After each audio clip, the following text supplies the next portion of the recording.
ಪಾಲಕ್ ಕಿಚಡಿನ hotel ತಿಂದಿರ್ತೀರಾ, ಡಾಬಾದಲ್ಲಿ ತಿಂದಿದ್ದೀರಾ, ಮನೇಲಿ ಮಾಡ್ಕೊಂಡು ಯಾವತ್ತಾರು ತಿಂದಿದ್ದೀರಾ? ಇವತ್ತು ನಾವು ನಿಮಗೆ ಮನೆಯಲ್ಲೇ ಪಾಲಕ್ ಕಿಚಡಿ ಮಾಡೋದು ಹೇಗೆ ಅಂತ ನಾವು ತೋರಿಸ್ಕೊಡ್ತಾ ಇದೀವಿ. ಶ್ರೀ ಲಕ್ಷ್ಮೀ ರುಚಿ ಚಾನಲ್ಗೆಲ್ಲರಿಗೂ ಸ್ವಾಗತ, ಸುಸ್ವಾಗತ.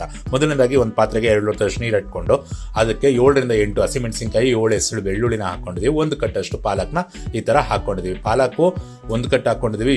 ಇಷ್ಟೊಂದು ಹಾಕೊಂಡಿದ್ದೀವಿ ಅಂತ ಅನ್ಕೋಬೇಡ್ರಿ, ಬೇಯ್ತಾ ತುಂಬ ಕಡಿಮೆ ಆಗುತ್ತೆ. ನೋಡಿ ಈ ಥರ ತುಂಬ ಜಾಸ್ತಿ ಅನಿಸುತ್ತೆ.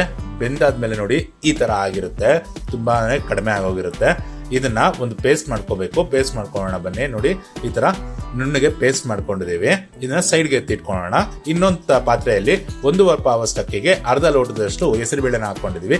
1/4 ಹಿಡಿಯಷ್ಟು ಮೈಸೂರು ಬೇಳೆನ ಹಾಕೊಂಡಿದ್ದೀವಿ. ಮೈಸೂರು ಬೇಳೆ ಆಪ್ಷನಲ್ಲು. ಅದನ್ನ ಒಂದು ಸ್ವಲ್ಪ ಅರಿಶಿನ ಮತ್ತೆ ರುಚಿಗೆ ತಕ್ಕಷ್ಟು ಉಪ್ಪನ್ನ ಹಾಕೊಂಡು ಈ ತರ ಬೇಯಿಸಿ ಇಟ್ಕೊಂಡಿದ್ದೀವಿ. ನೋಡಿ ಎಷ್ಟು ಮೆದುವಾಗಿ ಬಂದಿದೆ ಅಂತ. ಇದೇ ತರ ಮೆದುವಾಗಿ ನೀವು ಬೇಯಿಸಿ ಇಟ್ಕೊಳ್ಳಿ, ತುಂಬಾ ಚೆನ್ನಾಗಿ ಬರುತ್ತೆ. ಇದನ್ನು ಸ್ವಲ್ಪ ಎತ್ತಿ ಸೈಡ್ಗೆ ಇಟ್ಕೊಳ್ಳೋಣ.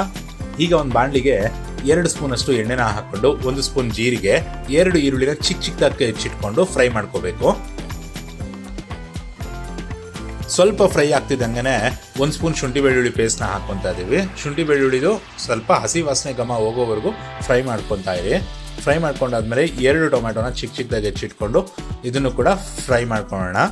ಒಂದು ಮುಚ್ಚಳ ಮುಚ್ಚಿಟ್ಕೊಂಡು ಬೇಯಿಸ್ಕೊಳ್ಳೋಣ. 1 ರಿಂದ 2 ನಿಮಿಷ ಬೇಯಿಸ್ಕೊಂಡು ಚೆನ್ನಾಗಿ ಬೆಂದಾದ್ಮೇಲೆ ನೋಡಿ ಈ ತರ ಬೆಂದಿರುತ್ತೆ. ಈ ತರ ಬೆಂದಾದ್ಮೇಲೆ ಒಂದು 1/4 ಟೀ ಸ್ಪೂನ್ ಅಷ್ಟು ಅರಿಶಿನ ಹಾಕೊಂಡಿದೀವಿ. 2 ಟೀ ಸ್ಪೂನ್ ಖಾರದ ಪುಡಿ ನೀವು ನೋಡ್ಕೊಂಡು ಹಾಕೊಳ್ಳಿ, ಯಾಕಂದ್ರೆ ಪೇಸ್ಟ್ ಅಲ್ಲಿ ಒಂದು 5 ರಿಂದ 6 ಹಸಿಮೆಣಸಿನಕಾಯಿ ಹಾಕೊಂಡಿದ್ವಿ, ಖಾರ ಜಾಸ್ತಿ ಆಗಬಾರ್ದು. ಹಾಗೆ 1.5 ಟೀ ಸ್ಪೂನ್ ಅಷ್ಟು ಗರಂ ಮಸಾಲಾನ ಹಾಕೊಂಡಿದೀವಿ. ಇದನ್ನು ಕೂಡ ಮಿಕ್ಸ್ ಮಾಡ್ಕೊಳ್ಳಿ ಚೆನ್ನಾಗಿ. ಈಗ ಇದಕ್ಕೆ ಪೇಸ್ಟ್ನ ಹಾಕೊತಾ ಇದೀವಿ. ಪೇಸ್ಟ್ನ ಸ್ವಲ್ಪ ಮುಚ್ಚಳ ಮುಚ್ಚಿಟ್ಕೊಂಡು ಕೂಡ ಸ್ವಲ್ಪ ಫ್ರೈ ಮಾಡ್ಕೋಬೇಕು. ಇದನ್ನ ಮುಚ್ಚಳ ಮುಚ್ಚಿಟ್ಕೊಂಡು ಸ್ವಲ್ಪ ಬೇಯಿಸ್ಕೊಳ್ಳಿ. ಒಂದು ನಿಮಿಷ 1.5 ನಿಮಿಷ ಕುದಿ ಬಂದರೆ ಸಾಕು. ನೋಡಿ ಈ ಥರ ಕುದಿ ಬಂದರೆ ಸಾಕು. ಈಗ ಇದು ನಮಗೆ ಪಾತ್ರೆ ಸ್ವಲ್ಪ ಚಿಕ್ಕದಾಯಿತು, ಅದಕ್ಕೆ ಇನ್ನೊಂದು ಪಾತ್ರೆಗೆ ಶಿಫ್ಟ್ ಮಾಡ್ಕೊತಾ ಇದ್ದೀವಿ. ಈಗ ಇದಕ್ಕೆ ಪಾಲಕ್ನ ಬೇಯಿಸಿಟ್ಕೊಂಡಿದ್ವಲ್ಲ ಅದನ್ನ ನೀರು ಹಾಕ್ಕೊಂಡಿದ್ದೀವಿ. ಈಗ ಬೇಯಿಸಿಟ್ಕೊಂಡಿರೋಂಥ ಅನ್ನನ ಇದರೊಳಗಡೆ ಹಾಕ್ಕೊಳ್ಳೋಣ.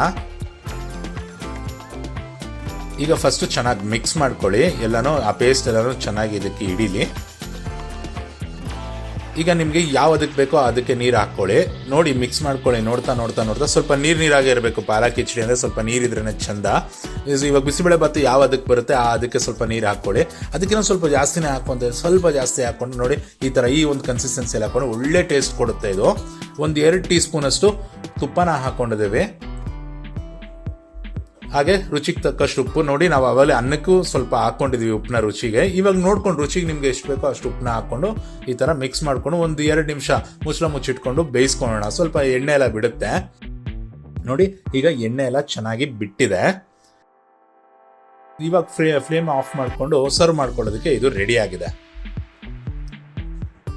ಯಾವುದೇ ರೀತಿ ಅದಕ್ಕೆ ಕಲರ್ ಆ್ಯಡ್ ಮಾಡಿದೀವ? ಇಲ್ಲ, ತುಂಬಾನೇ ಚೆನ್ನಾಗಿ ಬಂದಿದೆ. ಪಾಲಕ್ ಕಲರೇ ಇದು ಸೂಪರ್ ಆಗಿ ಬಂದಿದೆ. ಒಳ್ಳೆ ಟೇಸ್ಟ್ ಕೊಡುತ್ತೆ. ಮನೇಲಿ ಮಾಡ್ಕೊಂಡು ತಿನ್ನಿ. ಚಳಿ ಇರೋ ಟೈಮಲ್ಲಿ, ಮಳೆ ಬರ್ತಾ ಇರೋ ಟೈಮಲ್ಲಿ ಈ ಥರ ಪಾಲಕ್ ಕಿಚಡಿ ಮಾಡ್ಕೊಂಡು ತಿಂದ್ರೆ ತುಂಬ ಚೆನ್ನಾಗಿರುತ್ತೆ. ಭಾನುವಾರ ರಜಾ ಇರುತ್ತೆ, ಯಜಮಾನರು ಮನೇಲಿ ಇರ್ತಾರೆ. ಸಿಂಪಲ್ ಆಗಿ ಹೇಳ್ಕೊಟ್ಟಿದ್ದೀನಿ. ಸಿಂಪಲ್ ಆಗಿ ಮಾಡ್ಕೊಂಡು ಯಜಮಾನ್ರಿಗೆ ಖುಷಿ ಪಡಿಸಿ.